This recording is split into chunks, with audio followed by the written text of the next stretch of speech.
আসসালামু আলাইকুম ওয়া রাহমাতুল্লাহ। একদিন আল্লাহর রাসূল সাল্লাল্লাহু আলাইহি ওয়াসাল্লাম সাহাবীদেরকে নিয়ে ফজরের সালাত আদায় করছিলেন।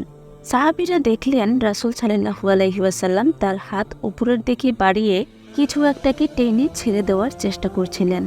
এরপর তিনি একটু মুচকি হেসে তার হাতকে তাৎক্ষণিকভাবে পিছিয়ে আনলেন। এই ধরন যেমন বিষাক্ত সাপ কিংবা বিচ্ছু দেখলে নিজেকে যেভাবে গুটিয়ে নেয়। এই অদ্ভুত দৃশ্য দেখে সাহাবীরা জিজ্ঞেস করলেন, ইয়া রাসূলুল্লাহ, আমরা আজ পর্যন্ত আপনাকে এমন অদ্ভুত কাণ্ড করতে দেখিনি। আমরা দেখতে পেলাম আপনি শূন্যের মাঝে হাত বাড়িয়েছেন, কিছু একটা ধরার চেষ্টা করছেন, কিন্তু হঠাৎ এমন কী ঘটল যে আবার হাতটাকে তাৎক্ষণিক ফিরিয়ে আনলেন? আল্লাহর রাসূল জবাবে বললেন, আমাকে এই মাত্র জান্নাত দেখানো হয়েছে।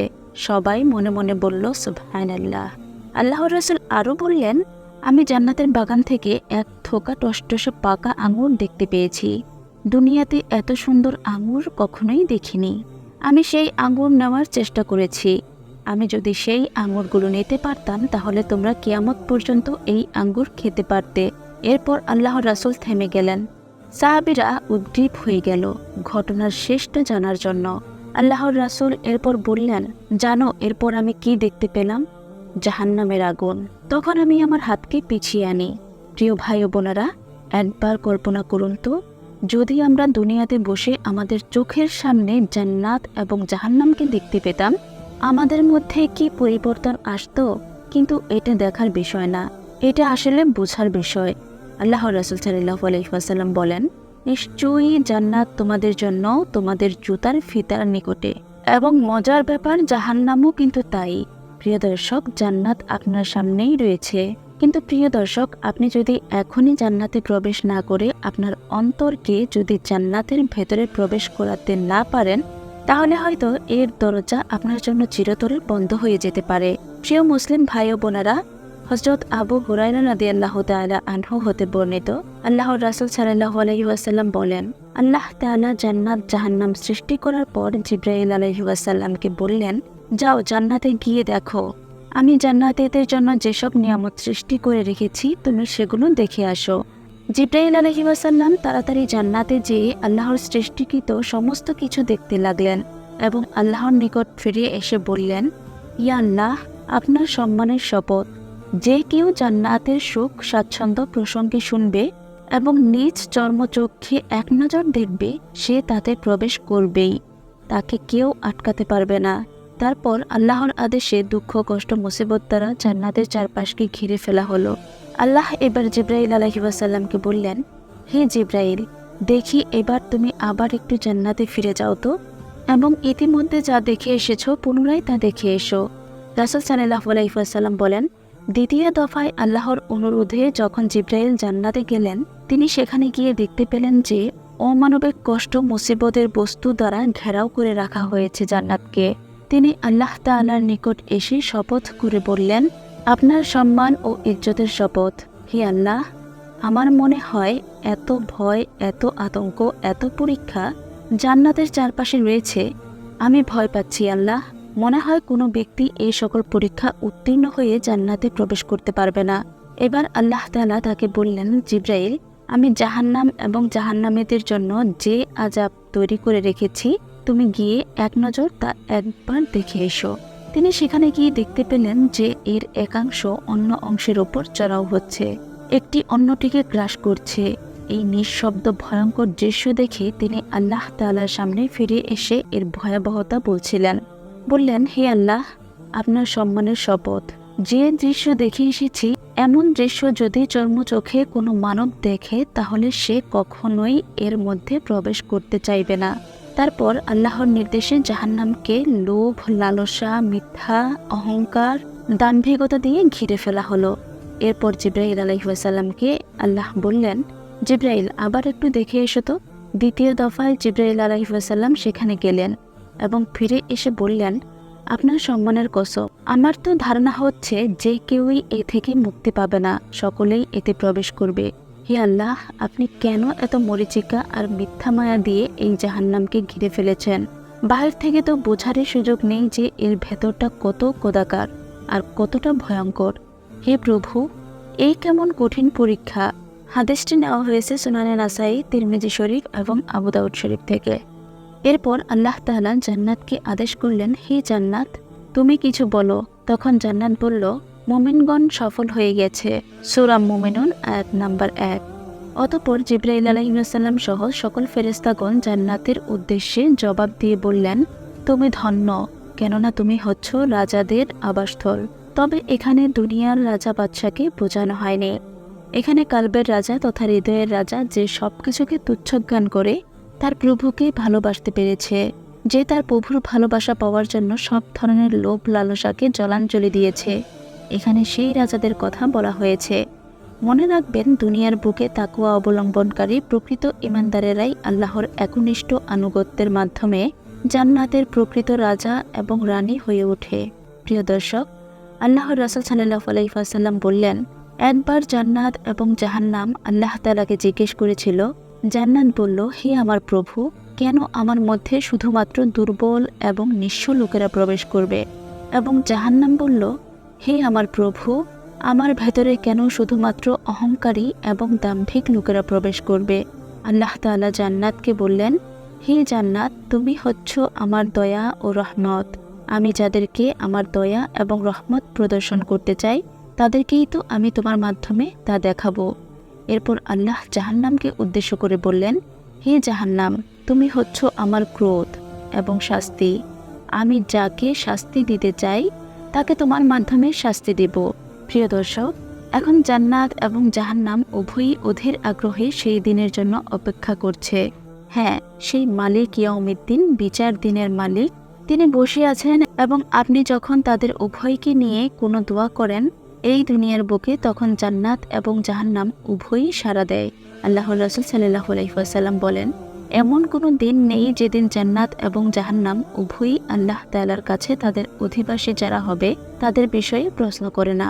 মানে প্রত্যেকটা দিনই তারা প্রশ্ন করে। যেমন জান্নাত বলে, হে আমার রব, আমার বাগানের ফলগুলো পেকে টসটসে হয়ে গিয়েছে, আমার নদীগুলো প্রবাহিত হচ্ছে, আমি আমার বন্ধুদের জন্য আর অপেক্ষা করতে পারছি না, আমার বাসিন্দাদেরকে তাড়াতাড়ি আমার কাছে প্রেরণ করুন। জাহান্নাম বলে, হে আমার প্রভু, আমার উত্তাপ অত্যন্ত তীব্র হয়ে উঠেছে, আমার গভীরতা আরও বৃদ্ধি পাচ্ছে এবং আমার অগ্নিশিখা প্রচণ্ড ক্রোধের চারপাশে ফেটে যাচ্ছে, তাই আমার লোকদেরকে দ্রুত আমার কাছে নিয়ে আসুন। আল্লাহ তাআলা আমাদেরকে জান্নাতীদের মধ্যে শামিল করুন, আমিন। প্রিয় মুসলিম ভাই ও বোনেরা, আল্লাহ তাআলার দয়ার কথা একবার চিন্তা করুন না। যখন জান্নাত এবং জাহান্নাম তারা উভয়ই কথা বলে, তখন তারা উভয়ই ঈমানদারদের জন্য কল্যাণকর দোয়া করে, তারা উভয়ে নেক আমলকারীর জন্য দোয়া করে। আল্লাহর রাসূল সাল্লাল্লাহু আলাইহি ওয়াসাল্লাম বলেন, যখনই কোনো মুমিন ব্যক্তি আল্লাহর কাছে 3 বার জান্নাত চেয়ে দোয়া করে, তখন জান্নাত সাড়া দিয়ে বলে, হে আল্লাহ, আপনার এই বান্দা এত করুণ স্বরে আমাকে চাইছে, তাকে জান্নাতে প্রবেশ করান। আর কোনো মুমিন যখন 3 বার জাহান্নামের আগুন থেকে আশ্রয় চায়, জানেন জাহান্নাম সবাইকে তার নিজের দিকে ডাকলেও তখন কিন্তু ওই মুমিন ব্যক্তির ব্যাপারে জাহান্নাম ভিন্ন কথা বলে। সে নিজে থেকেই বলে, হে আমার রব, তাকে জাহান্নাম থেকে রক্ষা করুন। যে মোনাজাতের দোয়ায় বলছে, আমাকে জাহান্নামের আযাব থেকে রক্ষা করুন। হে আমার প্রভু, আমি জাহান্নাম হয়ে বলছি, আপনি ওই বান্দার দোয়াটা কবুল করুন। সুতরাং প্রিয় ভাই ও বোনেরা, মাহে রমজানের প্রত্যেকটি ইফতারের পূর্বে একটি দোয়া করতে একদম ভুল করবেন না। ওই যে শ্রেষ্ঠ দোয়া, মানে জায়গা মতো গিয়ে দোয়া করবেন। একটি কথা, হে আমার রব, আমাকে জাহান্নামের আগুন থেকে রক্ষা করুন। সারাদিন রোজা রাখার পর করুণ হৃদয়ে আপাদমস্তক আপনার কুদরতি পায়ের সামনে সঁপে দিয়ে ক্ষুধার্ত অন্তরে অভুক্ত শরীর নিয়ে আকুতি করছি, সামনে ইফতার রয়েছে মালিক, আমাদের জাহান্নামের আগুন থেকে রক্ষা করুন, আমাদেরকে জান্নাতের জন্য কবুল করুন। প্রিয় দর্শক, অতএব আমরা বুঝতে পারছি জান্নাত এবং জাহান্নাম উভয়ই আমাদের জন্য কল্যাণের দোয়া করে। তবে জান্নাত আপনার জন্য প্রস্তুত হয়ে অপেক্ষা করছে। আপনি রেডি তো? হযরত উবাই ইবনে কাব রাদিয়াল্লাহু তাআলা আনহু বলেন, সাধারণত প্রত্যেক সময় যখন আল্লাহ তাআলা জান্নাতের দিকে তাকান, আল্লাহ তাআলা জান্নাতকে বলেন, তুমি নিজেকে তোমার অধিবাসীদের জন্য সুসজ্জিত করো, আরও বেশি রং রূপ ছড়াও, এবং জান্নাত প্রতিটি মুহূর্তে তার প্রভুর নির্দেশে নিজের সৌন্দর্য বৃদ্ধি করে চলেছে এবং এটা চলতেই থাকবে। যতক্ষণ পর্যন্ত না মুমিন বান্দা এর মধ্যে প্রবেশ করবে। সুবহানাল্লাহ। প্রিয় দর্শক, আপনারা কি জানেন জান্নাতেও রমজান মাসকে পছন্দ করে? আপনি জেনে অবাক হবেন, জান্নাতের ব্যক্তিগত পছন্দের মাস হচ্ছে রমাদান মাস। আল্লাহর রাসূল সাল্লাল্লাহু আলাইহি ওয়াসাল্লাম বলেন, যখন রমজান মাস আসে জান্নাতের দরজাসমূহ খুলে দেওয়া হয় এবং জাহান্নামের দরজাগুলো বন্ধ করে দেওয়া হয় এবং শয়তানকে শিকলে আবদ্ধ করা হয়। মহিমান্বিত এই রমজান মাসের একটি রাতও এমন অতিবাহিত হয় না যখন জান্নাতের দরজাগুলো প্রশস্ত হয় আর আল্লাহ আপনার জন্য জান্নাতকে আরও সুন্দর, আরও রূপবান, আরও সমৃদ্ধ করে দেন এবং সে আপনাকে প্রার্থনা জানানোর জন্য অধীর আগ্রহে অপেক্ষা করছে। প্রিয় মুসলিম ভাই ও বোনেরা, জান্নাত তো অধীর আগ্রহে আপনার জন্য অপেক্ষা করছে, ছটফট করছে মহান প্রভুর নিকট, আকুতি করছে কখন আপনি সেখানে প্রবেশ করবেন। কিন্তু আপনি কি জান্নাতে প্রবেশের জন্য অধীর আগ্রহ নিয়ে অপেক্ষা করছেন? সেই জন্য কতটুকু প্রস্তুতি রয়েছে আপনার? আল্লাহর রাসূল সাল্লাল্লাহু আলাইহি ওয়াসাল্লাম বলেন, হে ঈমানদারেরা, আল্লাহর কাছে যত বেশি সম্ভব জান্নাত চেয়ে নাও এবং জাহান্নাম থেকে বেশি বেশি আল্লাহর কাছে আশ্রয় চেয়ে নাও, যতটা তোমার পক্ষে সম্ভব। প্রিয় দর্শক, জান্নাত অনুসন্ধানকারী বান্দারা কখনো ঘুমিয়ে থাকতে পারে না, এটা তাদের কাজ নয়। আরে বিশ্রাম আর শান্তির ঘুমের জন্য তো জান্নাত রয়েছে। এবং জাহান্নামের আগুন থেকে যারা বাঁচতে চায় তারাও ঘুমিয়ে থাকতে পারে না।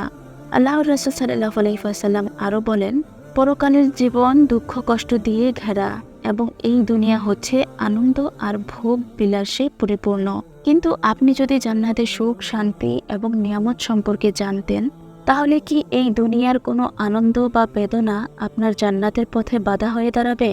ধরুন, যে ব্যক্তি চোখ বন্ধ করে তার রবের নামে জিকির করা মাত্রই চোখের সামনে জান্নাত ভেসে ওঠে, তার পক্ষে কি গুনাহ করা সম্ভব? আমি জানি এর উত্তরে আপনারা সবাই একমত হবেন যে কখনোই সম্ভব না। তাহলে আপনি কি সেই পর্যায়ে পৌঁছাতে চান না? যদি সত্যিই চান, তাহলে 30টি দিন হচ্ছে সেই পরিবর্তনের সময়। এই 30টি দিনের মধ্যেই নিজেকে সেই অবস্থানে নিয়ে যান, ইনশাআল্লাহ আপনি পারবেন। আপনাকে দিয়ে হবে। চিরন্তন সেই সফলতার পথে পাড়ি দেওয়ার জন্য প্রয়োজন একটু প্রচেষ্টা। প্রিয় দর্শক, মনে করুন সেই কথা যখন আল্লাহর রাসূল সাল্লাল্লাহু আলাইহি ওয়াসাল্লাম তার হাত বাড়িয়েছিলেন জান্নাতের বাগান থেকে আঙুরের থোকা নেওয়ার জন্য। কল্পনা করুন যদি আপনি ফেরাউনের স্ত্রী আসিয়ার মতো হতেন। ওই যে ফেরাউনের সেই স্ত্রী আসিয়া, যখন তিনি উপরের দিকে তাকালেন ফেরাউনের অত্যাচার নির্যাতন সহ্য করতে না পেরে, তখন আল্লাহ তাআলা আসমান থেকে জান্নাতে তার জন্য নির্মিত পুরো প্রাসাদটি তাকে দেখালেন। সাথে সাথে তিনি সব কষ্ট দুঃখ ভুলে গেলেন এবং হাসতে লাগলেন। আনন্দ অশ্রু তার চোখ দিয়ে বেয়ে পড়ল। তার চেহারায় উচ্ছ্বাস আর আনন্দ ঝলমল করতে লাগলো। এই দৃশ্য দেখে ফেরাউন অবাক। দেখুন না কেমন ভালোবাসা! ফেরাউনের নির্মম অত্যাচারও তার মুখ থেকে সে আনন্দের হাসি কেড়ে নিতে পারেনি, কারণ সে এমন কিছু দেখেছে যা সবার দেখার তৌফিক হয় না। ভাবুন, এই দৃশ্য যদি আপনাকে দেখানো হতো, অথবা চোখ বন্ধ করলে যদি আপনি তা দেখতে পান, কিন্তু আপনার নিজেকে জান্নাতে দেখার আগে অথবা এই দুনিয়ার বুকে চোখ বন্ধ করে জান্নাতের অনুভব নেওয়ার জন্য আপনার হৃদয়টাকে 100 ভাগ পরিশুদ্ধ করার চেষ্টা করতে হবে। লোভ, লালসা, মিথ্যা অহংকারের বেড়াজাল থেকে নিজেকে মুক্ত করতে হবে।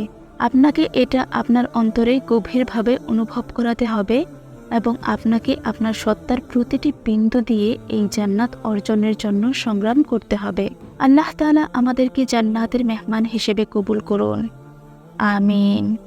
জান্নাত জাহান্নামের বর্ণনা দ্বিতীয় পর্ব শোনার জন্য অবশ্যই আমাদের চ্যানেলটি সাবস্ক্রাইব করে সাথেই থাকবেন। ভিডিওটি আপনার পরিবার, আত্মীয়স্বজন, বন্ধুবান্ধবের সাথে শেয়ার করে দাওয়াতি কাজে অংশ নিতে পারেন। আপনার সুস্থতা কামনা করে আজকের ভিডিওটি এখানেই শেষ করছি। ভালো থাকবেন সবাই। আসসালামু আলাইকুম ওয়া রাহমাতুল্লাহ।